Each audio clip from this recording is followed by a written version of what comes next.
posso dizer com um certo grau de assertividade, é que o que hoje eu, Paulo, enxergo que é o problema das sociedades no mundo inteiro, nas sociedades globais, e por isso que eu acho que existe um movimento global nessa direção, é que estas elites estão com poder demais, estão enriquecendo às custas do cidadão comum e implicando ao cidadão comum um estilo de vida que não é o que o cidadão quer.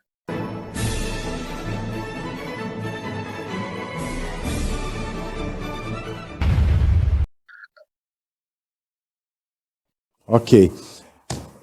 Cláudio Caivano.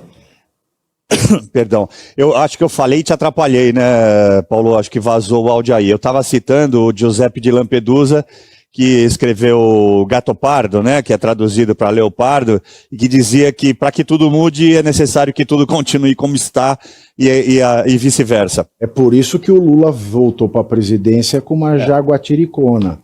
Pois é. Ela fez a versão brasileira do Lampedusa. Pois é, e eu interpreto e tenho interpretado, e aí só para finalizar essa pergunta do Pavinato a respeito do Tarcísio, eu tenho interpretado exatamente dessa maneira, né? Para que tudo mude, mas mantendo o status quo, então é por isso que o Tarcísio é o nome mais recomendado, porque ele é aceito pela Faria Lima, que a gente sabe como se porta, ele é aceito por grandes líderes políticos, ele teoricamente fala com gregos e troianos e mantém-se sempre numa posição serena. Mas a própria Bíblia critica os mornos, né, Paulo? Você enxerga o Tarcísio também como um morno? Eu não iria... Não sei, eu não conheço o suficiente. O que eu posso dizer, e isso eu posso dizer com um certo grau de assertividade, é que o que hoje eu, Paulo, enxergo que é o problema das sociedades no mundo inteiro, nas sociedades globais, e por isso que eu acho que existe um movimento global nessa direção, é que estas elites estão com poder demais, estão enriquecendo às custas do cidadão comum e implicando ao cidadão comum um estilo de vida que não é o que o cidadão quer, que é alheio aos seus valores, aos seus costumes e por aí vai. A solução para isso, na minha visão, é um pouco da destruição, e a destruição tem que ser sempre controlada, deste establishment.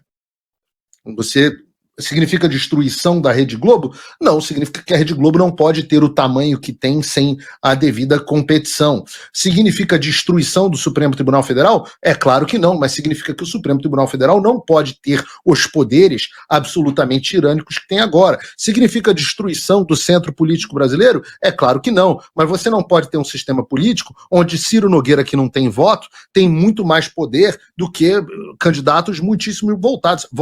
Você vê a loucura, né? Numa reunião onde o Michel Temer senta com o Paulinho da Força e o Aécio Neves para decidir qual é o futuro do país. Veja, o Michel Temer é o presidente mais impopular da história do Brasil, que não disputa uma eleição com um voto onde ele é o líder de chapa desde 2006.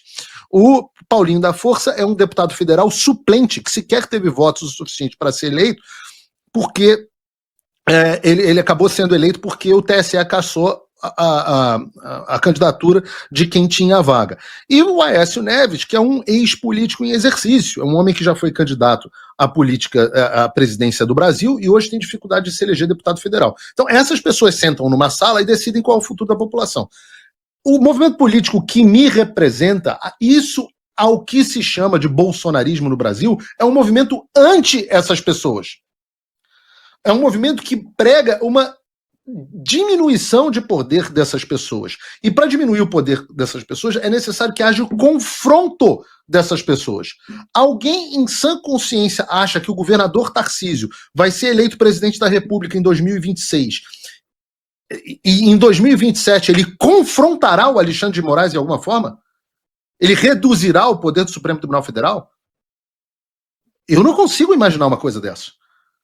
Então, não se trata de uma análise sobre se ele é bom ou se ele é ruim, se ele é mau. Significa que ele não é a pessoa certa para representar a visão que eu tenho de mundo. E é por isso que eu tenho que brigar pelas visões que eu acho corretas. No caso, eu acredito que o senador Flávio Bolsonaro é absolutamente adequado para essa função.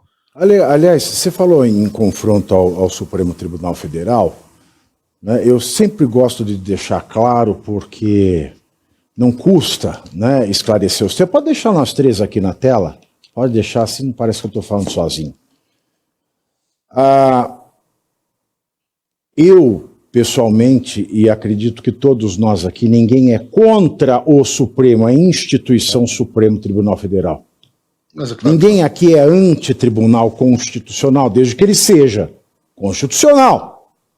Desde que essa instituição ela esteja em funcionamento de acordo com a Constituição. E de acordo com a Constituição brasileira, só existe o Supremo quando esta instituição é lotada de 11 juristas com notável saber. E notável saber é aquela pessoa que conhece o direito, e todo mundo sabe que conhece, mesmo não concordando, respeita em reverência à sua envergadura acadêmica. Em publicações científicas de relevância, em livros publicados, na docência ou com relevante destaque, é claro que fora do mundo da propina. Né? Não é o propineiro que mais ganha caso, mas sim aquele que tem teses de maior envergadura. E isso não há mais no Brasil. Então, enfrentar o Supremo, eu quero deixar claro para vocês, favorecer o Supremo. É enfrentar o poder daqueles que sequestraram o Supremo. Porque o nosso Supremo, da mesma maneira que o presidente Jair Bolsonaro, está sequestrado por anões. E se tem ali 3 pessoas com notável saber, eu não estou enxergando onde é que eles aplicam. E enfrentar o Supremo nesse sentido é contribuir com a liberdade de um Supremo que seja de fato Supremo e combater aqueles que não deveriam estar lá, que tal qual os sem terras ocupam, invadem uma terra que não pode pertencer a eles, esses senhores que ali estão ocupam uma cadeira que não pode, por direito, pertencer-lhes. E o presidente da República pode fazer isso indicando nomes que tenham notável saber jurídico. O Alcolumbre ele deu uma valorizada no passe, ele deixou em aberto a indicação para a vaga do Barroso. Pode ser que ele mude de ideia, mas pode ser que ele bata o pé e deixe para o próximo presidente, a depender de quem ganha, escolher a vaga e assim aumenta o valor do seu passe. Porque vai que é um presidente da direita, ele quer manter a sua influência, então ele entrega 4 nomes para o Supremo, que serão 3 no próximo mandato. Mas um presidente só pode, de fato, interferir de maneira saudável no Supremo, indicando bons nomes a um Supremo que de Supremo só tem um nome. E, de fato, eu não vejo Tarcísio levando nomes a um Supremo que não sejam nomes assentidos pelos donos do poder. Leia-se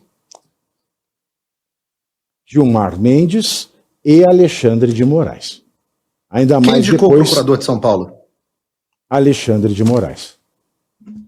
Tá respondida a pergunta, pô. Se até o procurador de São Paulo é indicado pelo Alexandre de Moraes, como é que eu posso crer que um sujeito chegará ao poder? Muita gente não sabia disso um ministro aqui. para o Supremo que contraria o Alexandre. Eu seria louco de imaginar uma coisa dessa. Muita gente não sabia, né? Muita gente que nos acompanha não sabe, porque a gente não entra muito nesse tema, mas essa é uma grande verdade. Os nomes politicamente indicados, né, por pessoas alinhadas à direita não foram sequer considerados. É até bom você trazer isso para esta audiência, porque às vezes elas não sabem de tudo. E às vezes quando eu falo eu sou implicante com o Tarcísio, mas essa é uma grande realidade. Eu não tenho nenhuma implicância com o Tarcísio. Quem é que você acha que, se o contrato da Vera Magalhães não for renovado para o Roda Solta, Quem você acha que vai apresentar? Eliane Cantanhede é a minha aposta. É uma ótima aposta. Você quer fazer uma pergunta, se não chamar, Cláudio? Dani Lima. Mais uma só, hein, Cláudio? Tá bom. Eu vou endossar vocês dois nessa. E você aí já está preparado para ter todos os argumentos para dizer que Marx não foi um cara legal, para dizer que o comunismo não é um lugar para diversidade, para desmontar essa grande fake news histórica da esquerda, que é repetida por nossos professores de história, de geografia, de sociologia, que é repetida nas universidades, que é repetida nos livros. Está preparado para dizer por que Marx não era um cara legal e por que todo marxista raiz também não é, e porque o comunismo é terrível?